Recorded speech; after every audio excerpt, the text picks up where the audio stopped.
საკონსტიტუციო სასამართლოსა და მისი თავმჯდომარის დისკრედიტაციის მცდელობა შეგვანაშაულებენ ახალგაზრდა ადვოკატებს საკონსტიტუციო სასამართლოს პრეს-სპიკერის განცხადებით დოკუმენტში, რომელიც ახალგაზრდა ადვოკატებმა გუშინ ბრიფინგს გაასაჯაროეს, გიორგი პაპუაშვილი არ ფიგურირებს. გარდა ამისა, მინიკო ბერიძის ინფორმაციით პაპუაშვილს ამ დრომდე არც ერთი სამართალდამცავი უწყებიდან არ მიუღია შეტყობინება მის წინააღმდეგ გამოძიების დაწყებასთან დაკავშირებით.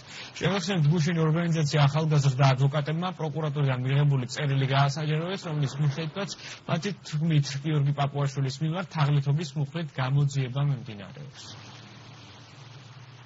მათ მიერ აჭარის პროკურატურისგან გამოთხოვილ დოკუმენტში არსად ფიგურირებს, რომ სასამართლოს თავმჯდომარის მიმართ თაღლითობის მუხლით არის აღძრული სისხლის სამართლის საქმე, რაც მიზანმიმართულად ფაქტების არასწორი ინტერპრეტაციაა. მიგვაჩნია, რომ დაინტერესებული მხარის მიერ წარმოდგენილი დოკუმენტაცია მარტივად შეეძლოთ ტელევიზიებს გადაემოწმებინათ, რათა ცდარი ინფორმაცია არ მიეწოდებინათ მაყურებლისთვის.